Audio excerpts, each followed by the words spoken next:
क्या रिलायंस का अगला बड़ा बिजनेस तेल नहीं, टेलीकॉम भी नहीं, बल्कि आर्टिफिशियल इंटेलिजेंस होने वाला है?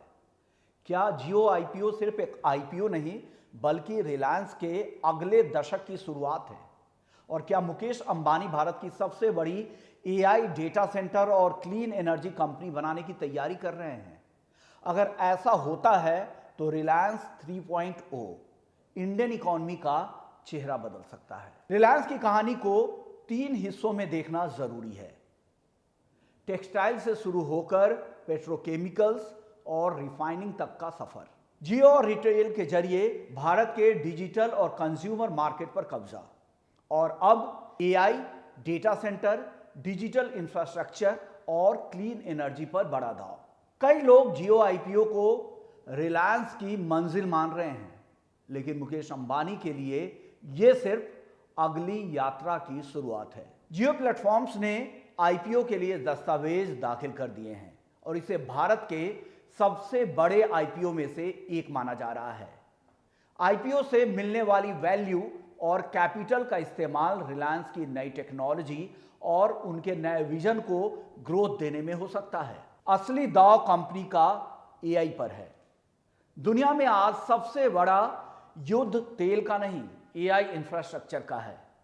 जिसके पास डेटा सेंटर्स होंगे, जिसके पास कंप्यूटिंग पावर होगी और जिनके पास डेटा होगा, भविष्य उसी का होगा। रिलायंस अब भारत की एआई बैकबोन बनाने की बात कर रही है। कंपनी का टारगेट है एआई को सिर्फ बड़े कॉर्पोरेट तक सीमित रखना नहीं, बल्कि आम लोगों तक इसको पहुंचाना है और इसके माइलेज का कैसे फायदा उठाया जाए, इसको लेकर पूरी तैयारी चल रही है।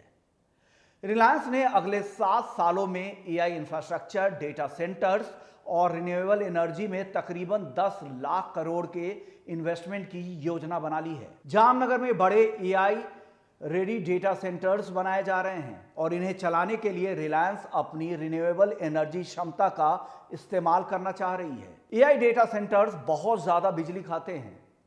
यही रिलायंस की सबसे बड़ी ताकत यहां पर दिख के आती है।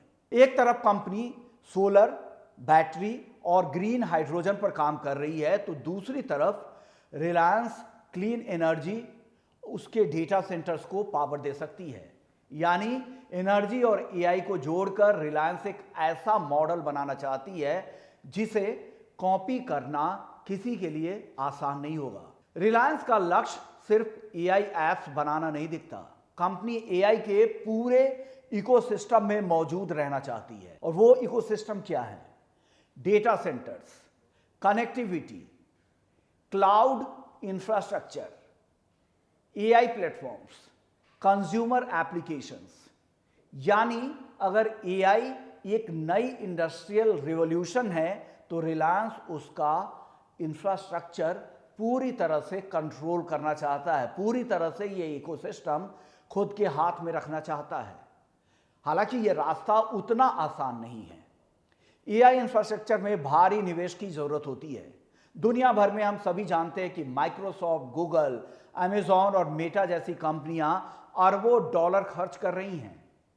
ऐसे में रिलायंस को टेक्नोलॉजी और टैलेंट के साथ साथ एग्जीक्यूशन, तीनों मोर्चों पर खुद को साबित करना होगा। एक समय रिलायंस ने तेल और रिफाइनिंग की दुनिया बदली, फिर जियो के जरिए भारत के टेलीकॉम सेक्टर को पूरी तरह से बदल कर रख दिया। अब मुकेश अंबानी का अगला लक्ष्य शायद एआई इकोनॉमी हो सकता है। सवाल सिर्फ जियो आईपीओ का नहीं है, सवाल यह है कि क्या रिलायंस भारत की एआई रिवॉल्यूशंस का सबसे बड़ा प्लेयर बन पाएगा? आपको क्या लगता है? रिलायंस 3.0 जियो कितनी बड़ी सफलता बन सकती है?